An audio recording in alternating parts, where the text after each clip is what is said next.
Okay, hello everyone and welcome to another Fight of the Night review.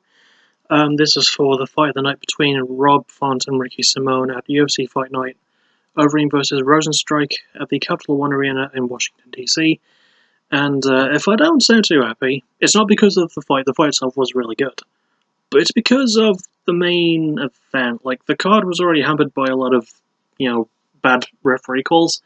But the main event was originally supposed to be Overeem versus Walt Harris, and I literally just found out this information as I brought up the Wikipedia page. Harris's stepdaughter went missing. She was kidnapped, and she was also murdered, possibly. I feel so bad for Walt Harris. Like, the dude has been one of the most underrated heavyweights for a long time, and he's always been fun to watch. And I really, really hope that he manages to do his grieving, and I hope he gets time off, because if you're someone who thinks it's okay to steal, people and do that to people, you're an asshole. Okay, as far as I'm concerned, you can just fuck off with that. Walt Harris, you're probably not watching this, but on the off chance you are, I'm really, really sorry about what happened. And I'm really, really glad that you've got, so many supporters in the MMA community, including myself, that, we're all behind you. And it is absolutely fucking scummy what the people did.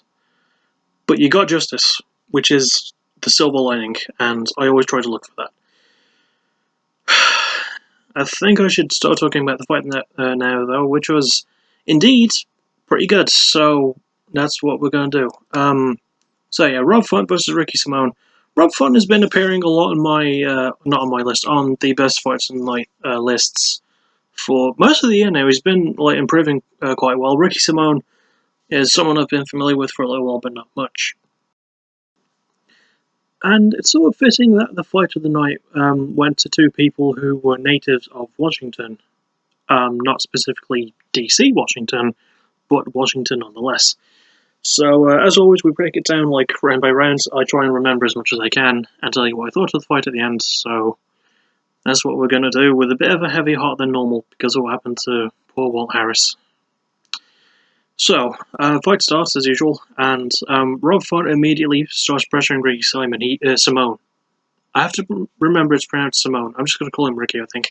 Rob pressures Ricky immediately and sort of pushes him against the cage without even hitting him just yet. He has him against the cage, and this is smart because Ricky has a tendency to go more for takedowns. And Font is someone who, he's tall for the bantamweight division. He's a bigger dude in that division, and he hasn't been taken down more than twice in any of his fights. In this fight, he was taken down, I think, 5 times. 2 of those were in round 1. Sorry, missing my hair a lot. Yeah, he started landing some really good shots. He landed a really, really good looking overhand right and then an uppercut. And that did rock Ricky. That did Rick Rocky. Sorry. That rocked Ricky. He did follow that with some really good shots as well.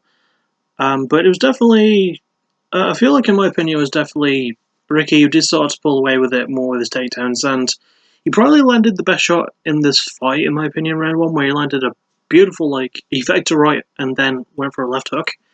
It honestly looked really, really good, and round 1 was definitely the most difficult to call, I think, but, Rob did win it for a reason. He won the fight for a reason, and I feel like I am slightly edging more in favour of him, even though Ricky did get some good takedowns. Rob was definitely more in control. He managed to shake off Ricky's bigger shots against him more than Ricky was able to shake off Rob's. And Ricky did start to leak a little bit from his nose too, which I always play as a factor, even though it may not always be one if a fighter gets a cut or an injury on their face, leading to blood coming out. Yeah, I often think that should be more of a factor than it actually is. So, it's just me. Round 2 was not exactly more of the same. I mean, Ricky did still land a takedown here and there, but Rob Font was definitely in a lot more control. He managed to push away a lot of Ricky's takedowns, and this is where the sort of weakness in Ricky's takedown game was starting to show itself, because he did land some good ones, but a lot of the ones he was going for were a bit farther away from Rob, and he wasn't going for them at the right time. He was just going for them for the sake of going for them. He wasn't trying to go for them when Rob was caught off guard, when he was slipping, when he was landing a shot, because it's a lot easier to take someone down when they're trying to hit you, because that way you can duck under them and just level change and get them. He did get a good slam in round 2, did Ricky, but Rob was definitely more control. He had a really good guillotine guard to counter Ricky's takedowns. He didn't sink any guillotines in, he just used it as like sort of a defensive move to get the person taking him down to stop doing that. And it did work for the most part, actually, even though Ricky did wind up on top. Rob did definitely have the majority of round 2. He landed bigger shots. He did land a really good flurry near the end of round 2, and I definitely think this is where Rob pulled away with the fight a bit more. Round 2 was definitely more Rob's round. Round 3 did feel a bit similar to round 1. The excitement was a bit dampened down. There were still some really, really big shots, obviously. Rob Font landed that really good right hook and then uppercut combo again. Ricky did start landing some leg kicks, which I think he should have been doing a bit earlier as well. Ricky's leg kicks, like, if you're a wrestler, you ideally want to weaken someone's base so it's easier to take them down.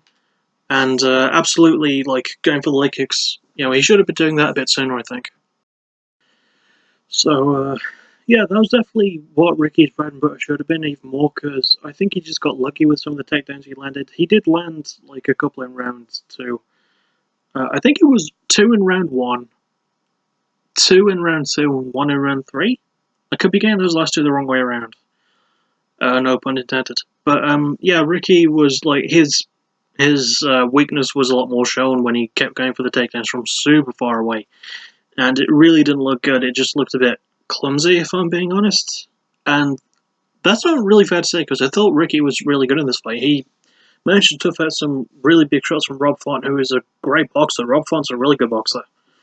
And that was showcased throughout the majority of the fight. Rob Font was doing a lot of really good feints, really good head movement. He was watching Ricky's hand really closely, and you could see that in the fight. And I think that's what made Rob stand out more on the striking front. And he obviously landed some really good combos.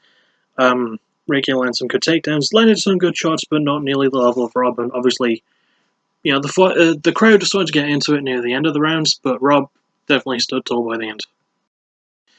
So yeah, all in all, this was a solidly entertaining fight, and I'm not really mad that it happened, to be honest. I'm glad I watched it. I don't know exactly if I would go back to it again, but with only so much of the year left, I really need to compile a best of the year list, I think. Let's see. Other things that happened were Bryce Mitchell got the first Twister submission in like 8 years, I think. And he got a Performance of the Night bonus for it, which is good. And I do want to once again bring up the whole Walt Harris thing. I just hope that he's able to come back from something like that. It is a really sad moment when things like that happen, and you never really expect or want it to happen. It's just, it's not the best thing. It's really not the best thing, and I hope that things do get better for him. But anyway, that'll pretty much about do it for this review. I don't really have a lot else to say that isn't repeating myself. Just good, the fight itself, good, solidly entertaining. And I'd recommend a watch or two, not many, but yeah, after the first round, it starts becoming apparent that Rob did start running away more with the fight.